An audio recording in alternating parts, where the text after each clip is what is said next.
Hello, thank you for your participation to this webinar with our partner under the name of MSH with our partner Eutelmed, which is our specific partner for all the psychological aspect and psychiatric necessity consultation.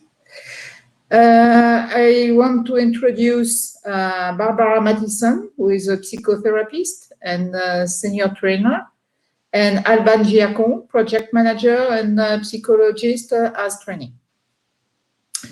First of all, I would like just to remind you that you should have a survey, a question on the right side of your screen, where if you did not reply with the invitation, you can reply now. So now I give the floor to Barbara, and we will reply to your question at the end of the presentation. Thank you, Barbara.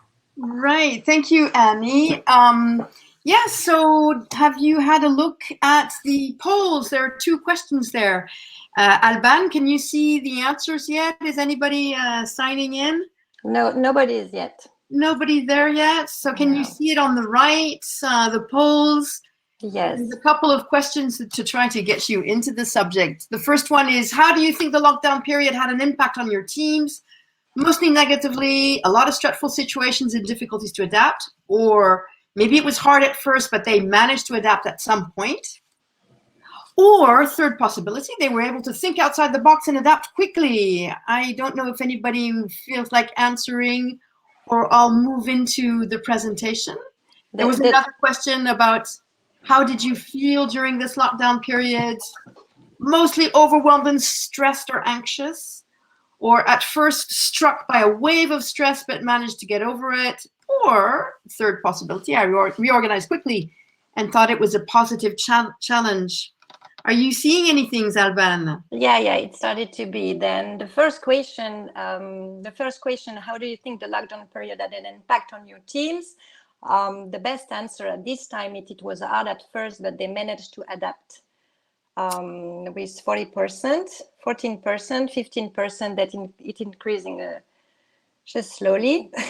Okay. We're getting there slowly. Maybe we can wait 2-3 seconds more. Right. And then the second question, how did you feel during this lockdown period? Then we have equality with the two last answers. Right. So relatively positive and quite clearly adaptation, it looks like. Yeah. It looks like a lot of adaptation. Yeah. This is what I can feel. Yeah. Good news then. And so what I'm going to do is I'm going to take a 20 odd minutes to explain my point of view and what I'd like to share with you from my point of view as management consultant, but also psychotherapist in relation to this confinement and especially obviously deconfinement. How is it happening for you guys now? I have a couple of things I'd like to say. Firstly, it's what happened during this lockdown. Very briefly, let's have a look back. We're already beginning to forget what happened during this confinement. I'm going to give you I'm going to base my speech on two little pieces of research, an Eutelmed study about the confinement period, and a couple of other studies that I came across in my research. And I will finish on, practical ideas for you HR people accompanying managers on how to best adapt, best help your salaried workers to react quickly and not suffer too much from stress, and especially how they are the main frontline people, those managers and HR people that you are, to identify problems of stress. And then I'm going to hand the floor over to Alban. So first thing I'd like to say, just let's look back a little bit. I know that I can see that people come from lots of different places in the world, lots of different environments, and we mustn't forget that there's a gigantic variety of situations according to the country. Some people were working part-time, some people were managing to keep full-time, some people were on furlough with very different conditions of payment, not paid depending on the local legislation or the policies of the company. Situations that were sometimes a little bit unstable and keep changing. I think obviously this is so evident now. Home office is the new the new black, I was going to say. It's the work mode, a new work mode that many people discovered thanks to, I'm going to say it that way, to this confinement. People were thrown into it from the deep end, and so it was quite a surprise. On the other hand, let's not forget that it was not for everybody.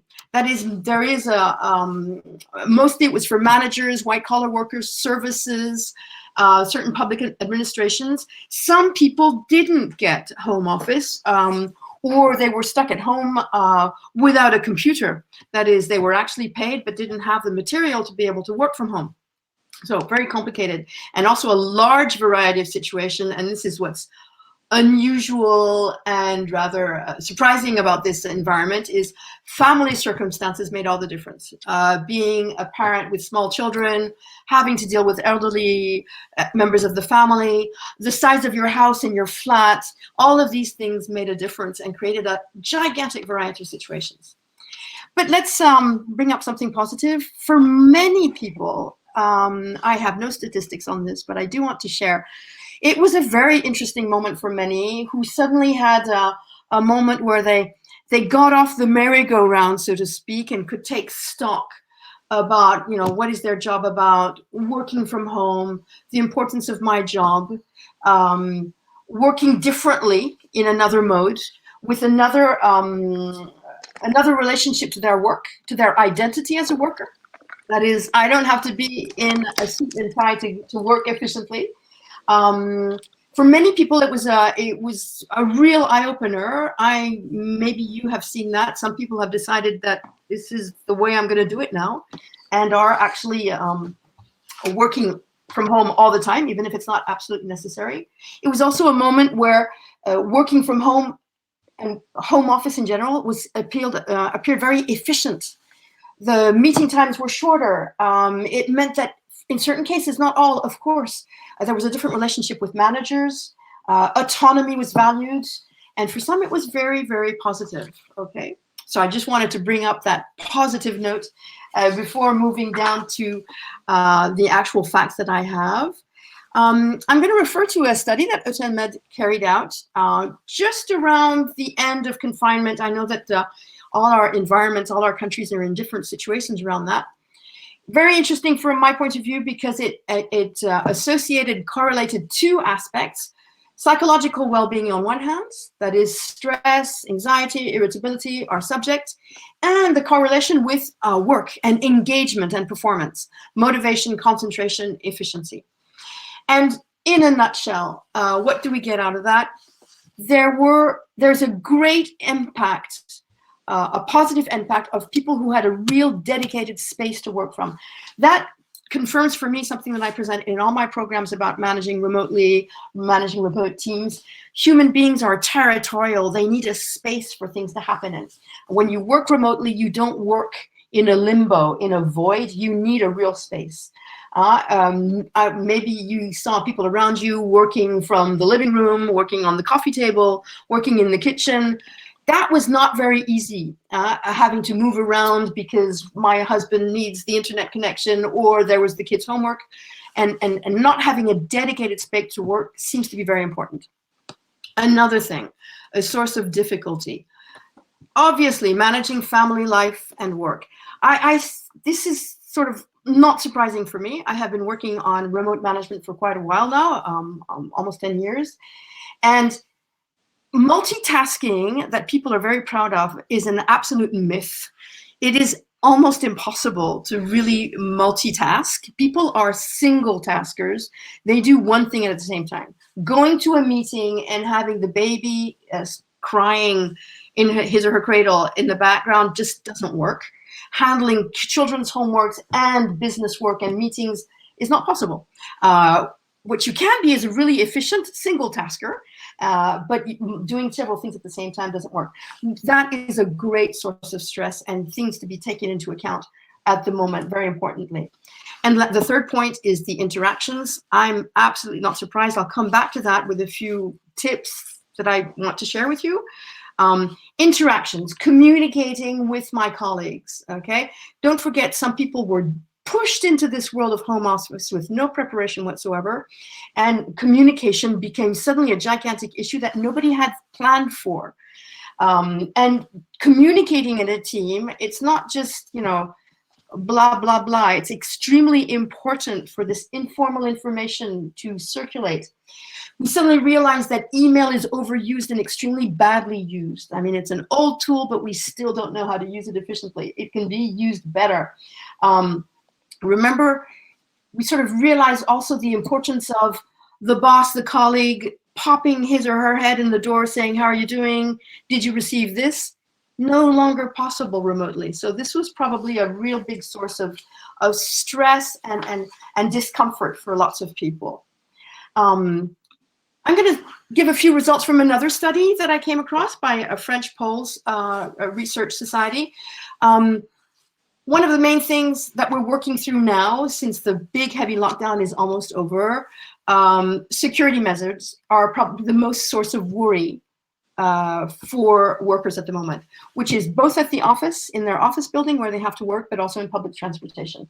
And it's interesting because the workers who are really stressed out and demotivated find that these security measures are not really carried out. And especially, these are the guys, these are the people who tend to think, but I don't need to come back anyways, okay? So there's something about reassuring, structuring, communicating more around these security measures that seems to be important. The people who are under stress really don't want to come to the office. So what I would like to say is the managers who do realize it would be useful for them to come to the office, I think, once a week, well, prove to them that it's a good idea. Working remotely from the office or working remotely from home is roughly the same. If I come to the office, it's because there's a team building session, a brainstorming meeting, or they have a good reason to come. Workload. This is a real issue when you work remotely because the manager, people are not necessarily used to measuring their work. During lockdown, but I must say it's similar in normal situations as well, people overwork. They work too much because they don't have the boundaries of the office to help them finish their day. And it's a real issue about stopping the working day. So this is something that is important. It's a situation that is due to home office. Plus, I think we're moving now into the economic crisis phase. People are worried that they're going to have too much work. They do have too much work. Certain people are still in part-time unemployment. And so the workload is moving. There's too much work for the people that are there. So this is another source of stress that has to be taken into account. Uncertainty, need I say that? There's so much uncertainty. We're in the middle of this. The new normal, if there ever will be a new normal, but it will come eventually. But at the moment, we're at the bottom of the curve. There's an interesting researcher who, management consultant, American, Rosabeth Moss-Kanter, who works a lot on change. And she says, you know, everything looks like failure in the middle. It's a sort of a very stressful moment when you can't see where we're going. We have the pandemic, can't get reliable information. Even the most expert of expert is saying, I don't really know. The economic crisis, every situation is different. And so that creates uncertainty. The working environment keeps changing. And so that is something to work with. The managers really need to have a reassuring position to be able to get their teams back to work, I would say. On the other hand, this study that I came across says something interesting that we have to take into account. As I said, adversely, it's a really great motivator for employees in this difficult period when they realize that their company is concerned with well-being, the security measures, the quality of work at home, the home office. That can bring a lot of energy. So I think that was a nice learning point to get out of this time where everything is so unstable. And so I'm going to move on a little bit. I think for me, and this has always been my stance, managers are often in the front line when it comes to the psychological aspects of work. And so It's difficult for me to know exactly who's out there, managers, HR people, you HR people as managers. They are the first person in contact with the different signs of stress, of discomfort of the team members, which means that they have to be really good at listening. Listening, that's easily said. I'm referring here to the skills of what we could call emotional intelligence, that set of skills that are extremely useful in these times of uncertainty and complexity. Identifying emotions, my own, those in my team, doing something with my emotions that is useful, that has an impact, that is positive, accompanying the emotions of my team members. All of this is going to be very, very important. It means that, and I saw this, especially in the lockdown, many managers were stuck into just getting their work off the ground.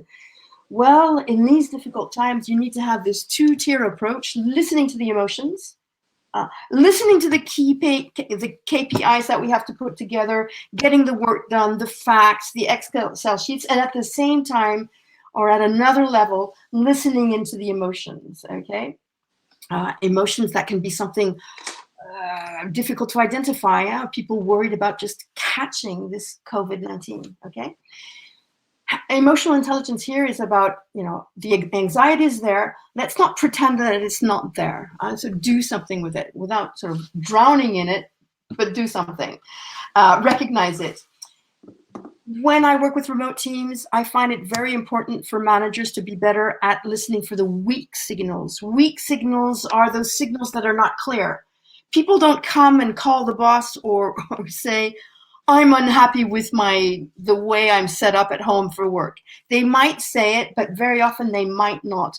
What will happen is in your teams, you're going to get irritability, funny changes of behavior, silences in meetings with people who are usually very talkative, minor mistakes, withdrawal, all of these behaviors that could be symptoms of stress, anxiety, which is going to be a problem in the team.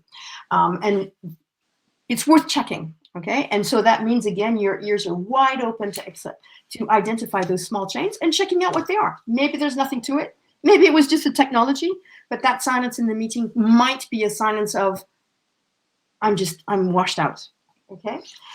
The next thing is I'd like to talk about is the workload. Workload, as I said, is a difficult problem when you're working remotely because we have to learn to measure work. Obviously, it's not easy, but then again, I do hear managers saying, just get the work done in spite of the disorganization around kids at home, etc. Learning to do that is very useful, and it's a two-way job. It's helping the people being good at that, but also taking on board the fact that time and work can be measured. Again, I have seen in most of the situations in the past 10 years that I've been working with remote teams, it's very important to accompany people on how to end the working day. The problem with the home office is very often the computer might be in the living room or somewhere visible, and that computer is blinking away at 8 o'clock when people should be back with their family. And frankly, it's very hard to end the working day. That's sort of, how do you do that? In French, there's this expression, le droit à la déconnexion, the right to be disconnected. I think that's really important to think about as a manager for yourself as well. There's a moment where you have to stop work. You have to be explicit about time, learning, helping your team, and helping yourself to measure time. Right. There's other studies that have brought up the physical aspects of that again, and I know it's not usual for a manager to look into that, but the work-life balance has to be thought about here because everybody's shaken up. That upheaval is so big that people are not finding their reference points. Another thing that has made people more comfortable is defining tasks. This means that you have to be, this is classic management stuff. Defining clear tasks and objectives, deliverables, SMART objectives are essential now. You have to be, as a manager, better at distributing work around that's easy to define because you can't catch up. You no longer have, as I say a little bit later, an informal place to check that people are all right. Working remotely means people need recognition. and anybody needs recognition. I absolutely agree. But the problem is when you work remotely is that you literally have to write that email saying thank you. You have to have a system where people feel that there's some most general form of feedback that you can get. What does that mean? That means saying thank you, giving recognition for the extra work that was done.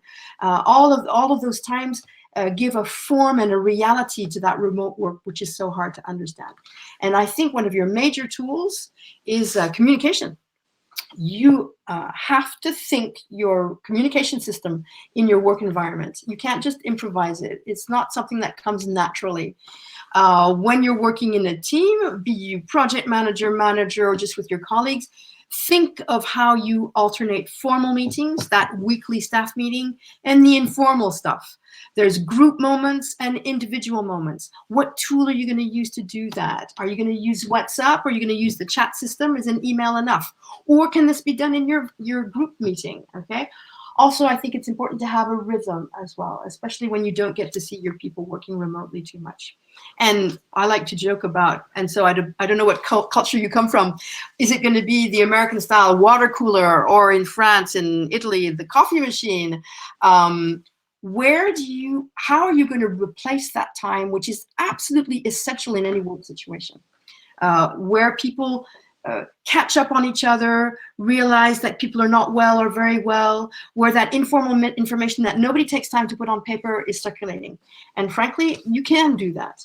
It's by planning for it, planning for this informal time. And I'm going over time, considering what I promised Alban. Okay. All of you, yes, consider that. I mean, there's a lot of stress in the situation, which is the stress of adaptation, like you said. I think it's important for you to think that you're not alone in this, okay? There's, in my world of consulting, I hear words like the manager as psychologist. Yes and no. You can't do everything. I think you're a manager who can be a good listener and have that quality of empathy. But there's a moment where it's good to get other help, which means help from HR, the services that formally exist, services like Eutelmed can offer. Identify your allies in this. Don't play it out alone simply because you feel it's around psychology and not about work. So I hope I haven't spoken too much. The floor is yours, Alban. Thank you, Barbara. Thank you very much. Okay, then I will try to keep the hand. Okay.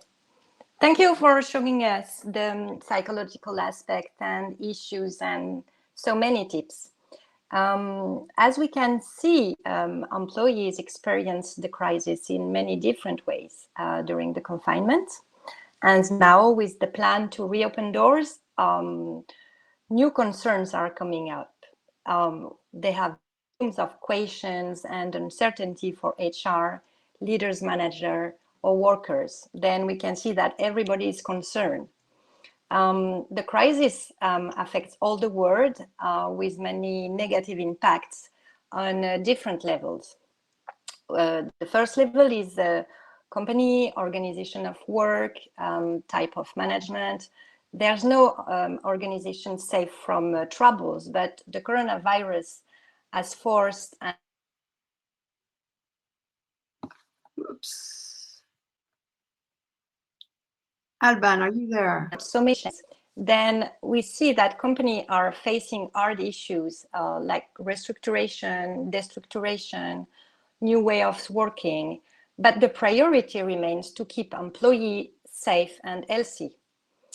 On the other hand, as you said, Barbara, individuals who are experiencing loss of control, and the COVID-19 brought employees' mental problem in the front seat. With the deconfinement, they are facing new stressors at all levels, financial stressor, personal and professional. The question could be, am I going to get my job in the next couple of months? Then HR professionals are trying their best to keep employees safe and healthy, to keep them engaged, and everything aligned with new rules, with they have to respect the government guidance. But first of all, they have to protect mental health and prevent PSR. PSR is psychological social risk. then it's a really, really huge and big challenge. Then it's important to involve all the actors in the company and set up a collective and a global approach, targeting some actors, discuss, prepare plan. Then it's important that action must be coordinated and be taken collectively with all the actors, including manager, all the line of manager, leader teams, co-workers, HR teams, of course. And by chance, if you're in a big company or in an international group, then you can rely on an health and security representative, the company doctor, healthcare service, work council, or whatever. Then some others can also take benefit of an EAP through the assurance company like Preventaire or MSH. And it's important for us to coordinate and to plan in a short and more long-term perspective. It's not just for the moment, but it's also for the future. Then let's see how Eutelmed and how can we help our clients navigate the outbreak and recovery. Then slide 2. Okay. Then faced to the overwhelming and massive changes at Eutelmed, just a few words about Eutelmed. Then it's a pioneer in cross-telemedicine, specialized in workplace wellness, is assisting individual and client in emergency situation, but we also intervene to prevent and to manage PSR. Then how can we respond to employee anxiety and distress? Then we are providing the global psychological support through a secure platform. Then we receive at the beginning of the confinement a lot of demand from our clients to assist their employees, helping them regulate their stress and improving their mental well-being, maintaining their own balance. It was a really tough time, a really panicking time. And right now I've got some, I just closed the deal, but we have now more than 350,000 employees covering during the confinement. Then Eutelmed is able to offer a caring global psychological support for employees in distress in more than 40 languages, which allow a person to talk and share his difficulties in his own native languages. And we also provide medical support if needed. Our service is also very friendly use for employees all over the world. Then we can provide a 24/7 hotline in multi-languages, for employees and their family.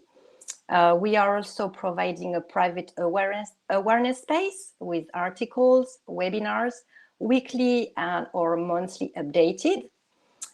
We have also a space for auto-assessment scales, just for testing, for example, your stress level or your sleep or your addiction to internet, your mood variation. We are also providing some private consultation with a senior psychologist by Visio, and if you need, in your chosen languages. Then all our professionals are experienced and have a multicultural background. Then this support is really, really important because it helps increasing our ability to cope and to deal with the situation.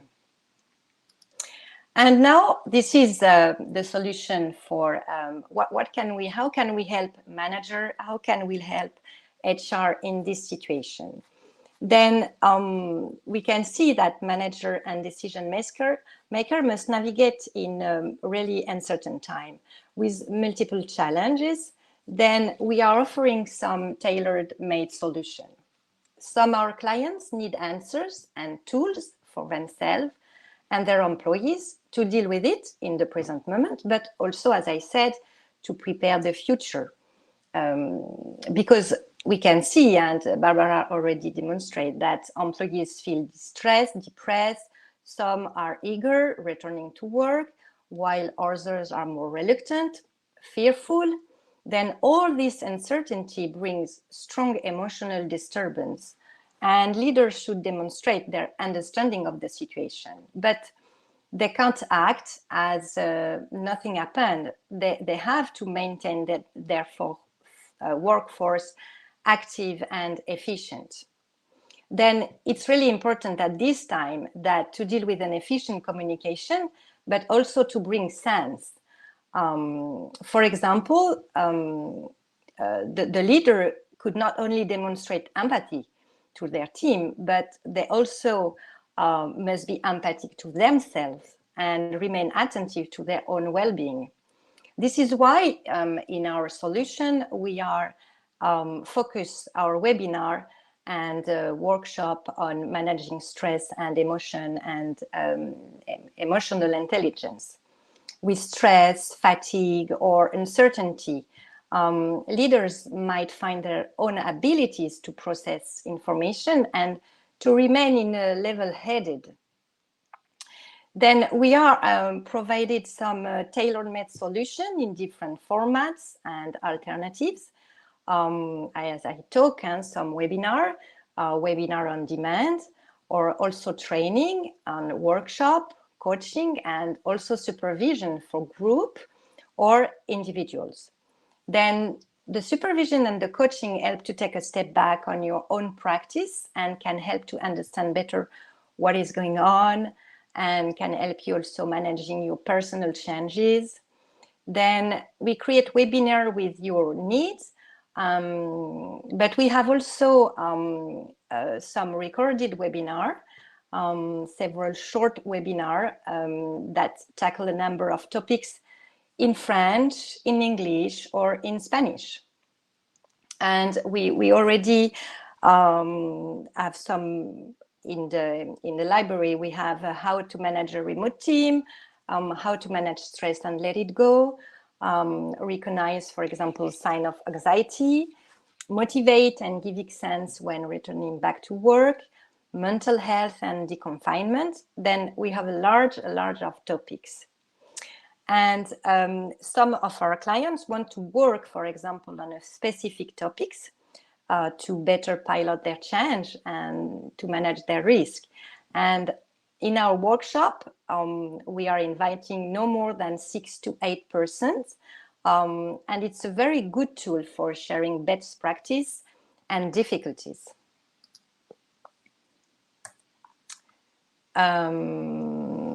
This is not, yes, it's me. Sorry. Then to prepare the deconfinement and the future, then it's important also not to forget to assess the employees. Then Eutelmed is helping you assessing your workforce with 2 surveys, the Corona survey and the COPSOC questionnaires. Barbara already presented you the Corona survey, but why is it important for your employee to be surveyed? Because with this tool, you are showing them that you are committed to their well-being. Many of our clients were really involved in the process. And it could give also employees a sense of ownership and responsibility. It's a really easy and practical tool to prevent PSR because it will give you a kind of insight of what is important for your employees or their level of engagement.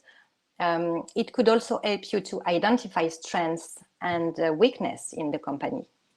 But if you want to assess your employees, then you have to engage yourself, then that you have to share some result, the result to the employees, and of course, taking action on the result. And as Barbara explained just before, Eutelmed has launched a major survey called the Corona survey to listen, to evaluate individuals, to better understand their perception during the confinement, to understand their needs during the rough time. And the questionnaires with about, I don't remember, 45, 46 questions is about how employees manage their personal and their professional life during this time. What were their coping strategies? What do they want or need for the future in terms of work-life balance? What are they expecting from their managers? Then how Corona survey underlined the stakes about psychosocial impacts on the context, in the context of the coronavirus. The conclusion also and the report should help the HR managers to identify strategies to maintain healthy and efficient conditions. And you will get the private report for your own company. But not just temporary actions like instituting work from home policies, but for example, adjustment to ongoing business practice. For example, if you want to adopt a new tool to aid collaboration. And just a few words about the COPSOC. The COPSOC questionnaires is international questionnaires called Copenhagen questionnaires. Then the COPSOC is used to assess also PSR and factors at work. It's also very useful for assessment in any workplace. Then it can be used in the industrial or in the services branch. And also the COPSOC, as the Corona survey, includes population-based reference value. And it assesses the needs for action and help the decision-making process on preventive measures at the workplace level. Then it's for just fill the present moment, but also to take action for the future. Then what are now our recommendations regarding all the issues? Then navigating to the COVID pandemic and its aftermath is one of the biggest challenges. And to keep going, minimizing the risks for employees need a lot of prevention action.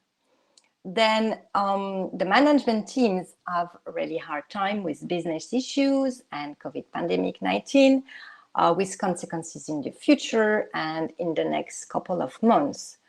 And of course, more you can prevent, the better it will be to protect and to preserve the well-being and the mental health. Our methodology is very simple, then just based on a diagnostic, on the situation and the needs. Of course, for example, if you have a team of expatriates, leaders, facing restructuration in their country, then of course it should be at higher psychological risk. Then to prevent the PSR, first you have to evaluate and then identify the potential risks. Some of our clients who are facing hard issues already start working with us on a guidance recommendation to prepare the last semester of the year. With some of them, we have, for example, planned psychological support on site, in addition of the dedicated hotline with face-to-face psychological interview, or also collective interview with some time of debriefing or supporting group of managers, group of employees, it depends. And it's really important to enable the real two communication, to reinforce awareness, to reinforce also sense making, to give attention, to take in consideration, to listen, to understand. Then it will give you a great opportunity to strengthen your corporate culture and to increase engagement. Then our recommendation is, of course, investing time in your well-being. Investing time in your well-being is precious for you and also for others. Then my recommendation is it's in two words. Then it's take care. Take care of you, take care of yourself, take care of your management, and take care of your employees. Okay, then I'm in time. Yes. Okay, thank you very much, Barbara and Alban. We have two questions so far. The first one is, what about the impact of business? How do we manage our emotion with the current context? Since most of the businesses have been affected, which push that job and salaries will be affected. That coaching may be a solution, but this is what we're in. I mean, if I take up and then Albania, you pursue. Yeah, let's not pretend. Part of the stress is not. We're going to move from the health scare to the problem of business, and it's going to be drastic. And there's a lot of uncertainty around that. I think the managers. It's part of a manager's job, but I think it would be useful to accompany them, to be ready with that. There's going to be a lot of emotions there. And it's going to be part of your skill sets as a manager to recognize that and work from that. And the idea is not to pretend that the world is happy and positive. It's going to be complicated, but yeah, coaching is probably a useful idea. Sharing ideas, not pretending that it's not there. I think that's all I could say. Maybe Alban, you want to add something? No, maybe some supervision also. It's very similar to the coaching. It's very similar to the coaching. Mm-hmm. But I think it's important to take just a step back, and just take time, space for thinking, space for sharing, and space for evocating their own difficulties and their own emotional level. Thank you. And the second one is drawing on your global experience. Have you noticed any cultural differences in adapting to lockdown and post-lockdown periods among employees and employers across the world? Yeah, because some of them were facing hard issues, there were countries like Mexico or Brazil or even who were facing some sanitary crisis. Then this had an extra layer of stress, of course. Barbara, sorry, you would like to add something? In terms of cultures, is there a cultural attitude to that? I don't know if we could say that, but there's obviously we're all our countries, all the countries in this virtual room, I'm sure at different stages of confinement, deconfinement, and impact on the company in terms of business, etc. In certain countries, we're relatively well protected. In other countries, lots of people are losing jobs. So it's difficult to say something systematic, I would say. I think we're confronted with a gigantic variety of situations.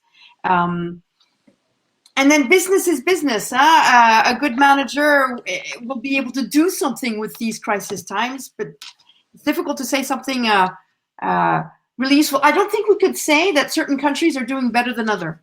I don't think we can say that. Okay. We'll be able to say that in a couple of years. Yeah, I think in the future, probably. Yeah, in the future, yeah.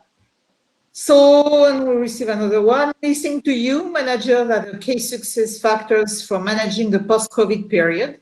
How to help them take on their responsibility in addition to their usual responsibilities in terms of business, knowing that they will also need to rest from the other work linked to the lockdown period.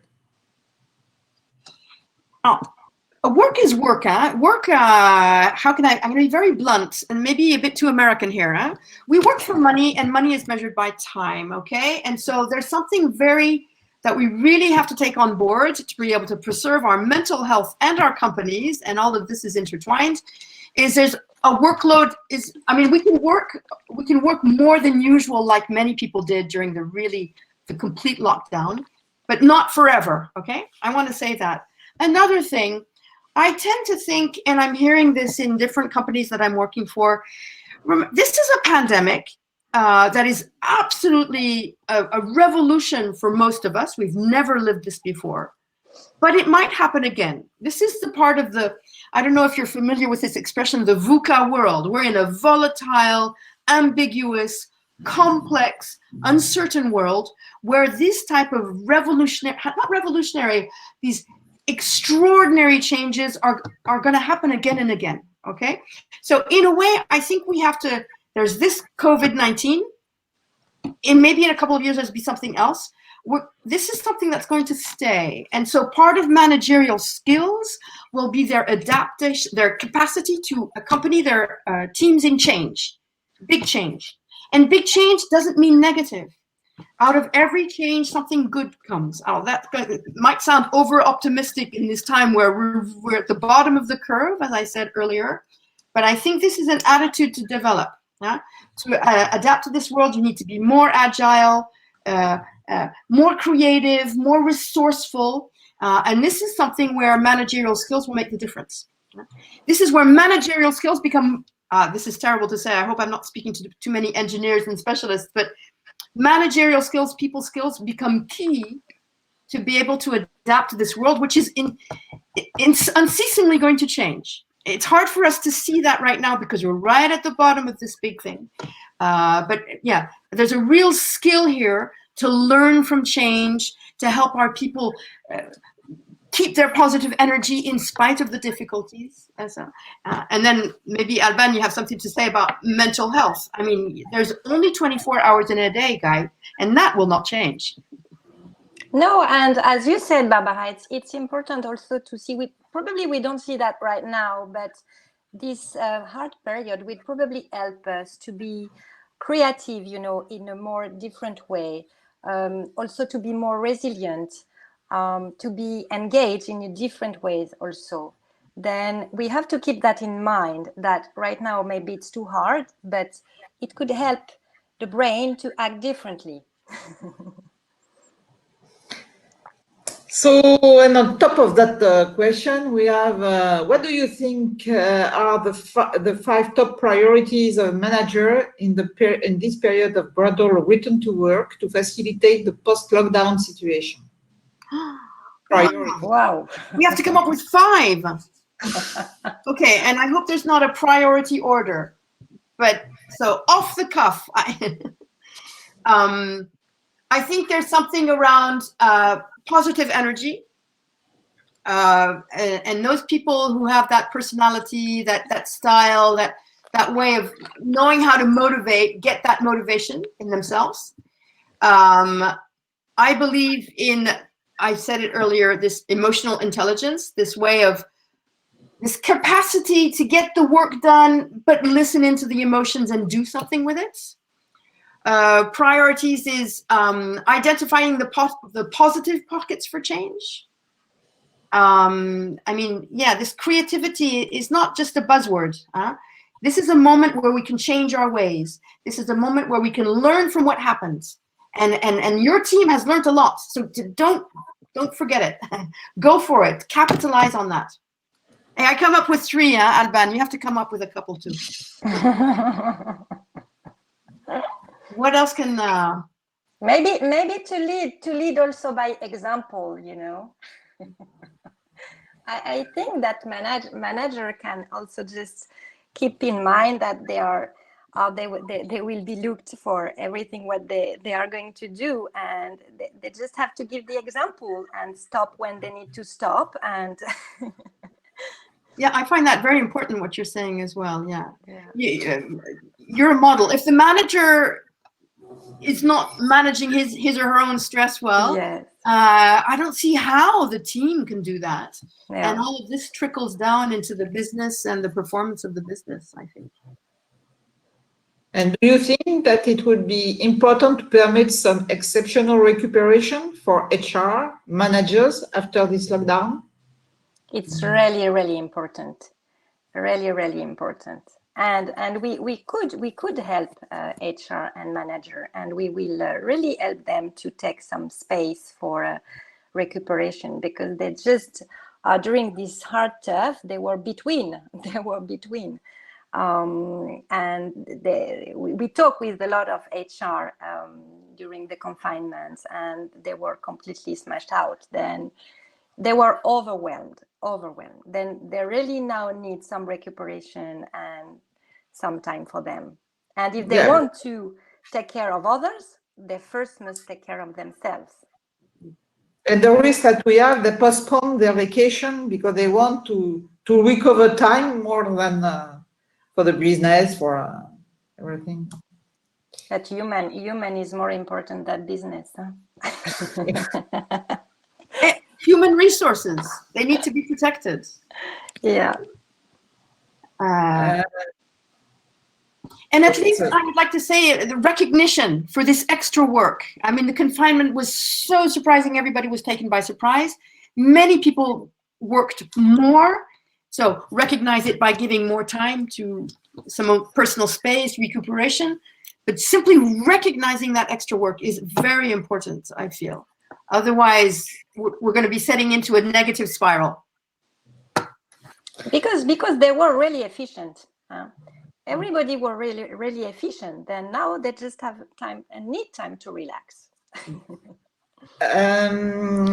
Someone say, we started company working in the office. What are the important points to consider to keep the motivation and momentum of our employees coming back to the office? So if I understand correctly, in this company, they're starting. They are back on site, I would say. Okay, they're back on site, right?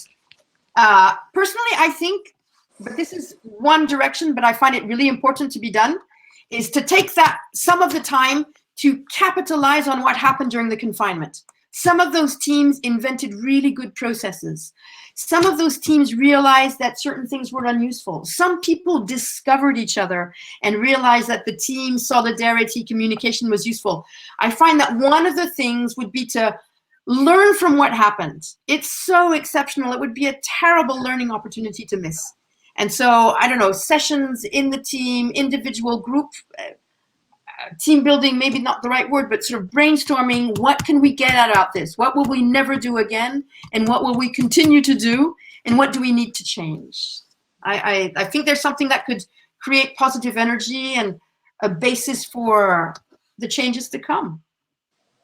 So do you think that some changes brought about by the lockdown will now be notched with no possibility of going back?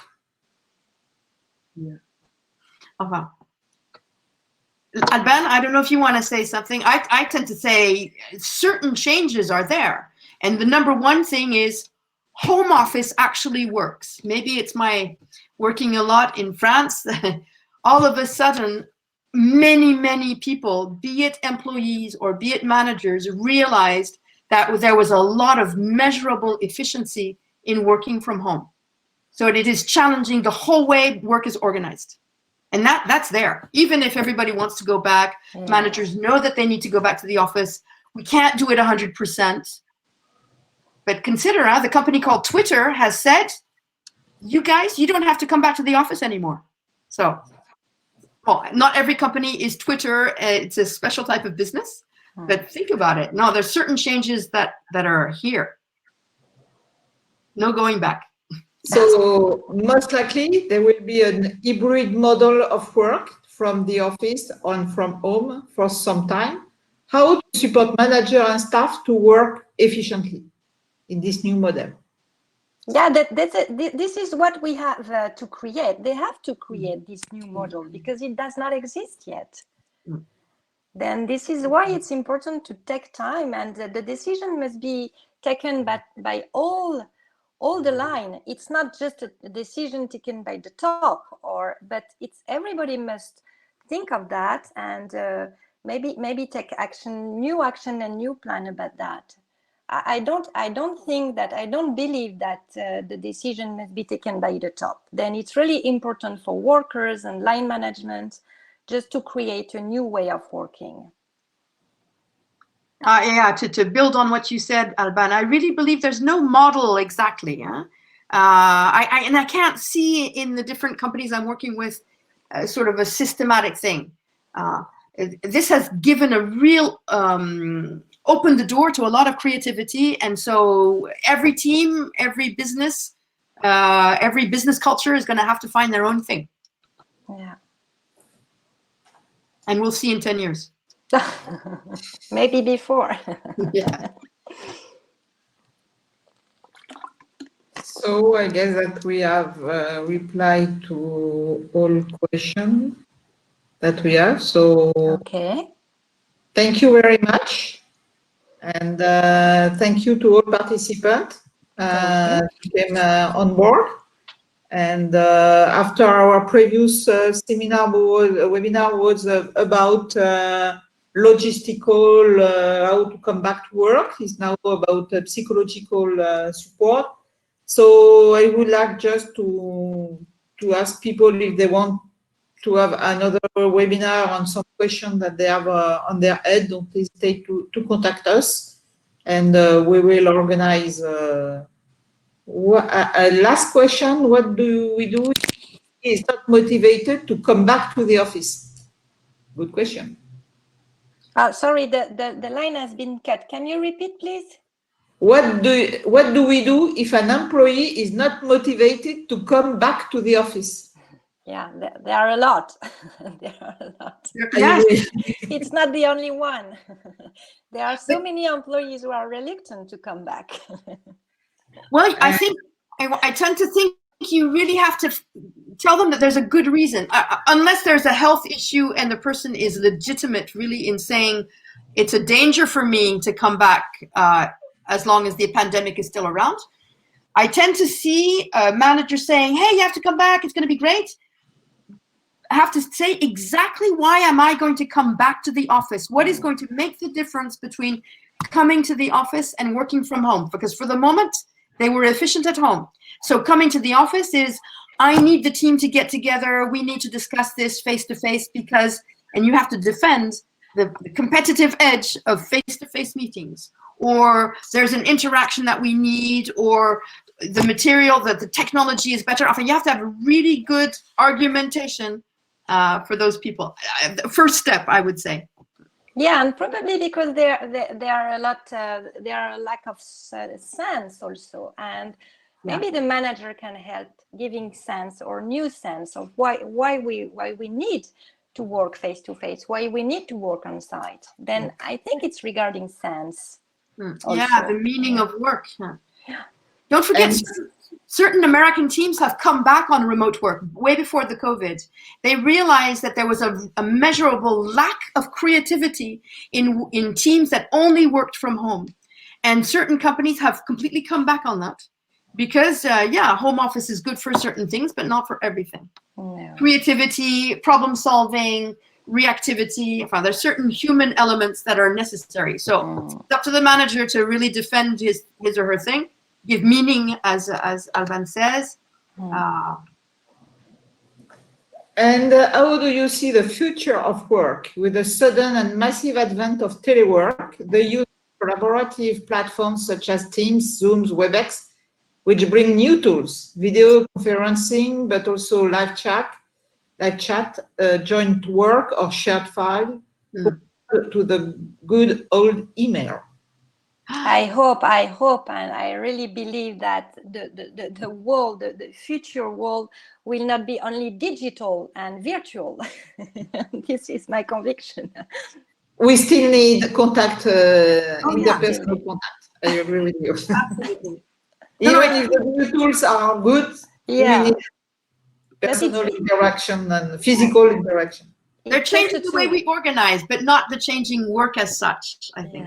Yeah. Okay, thank you very much. And I want to thank all participants for their participation. Thank you very much. Thank you. Thank you, Barbara and Alban. Thank you very much. Thank you. Bye-bye. Bye. Bye-bye.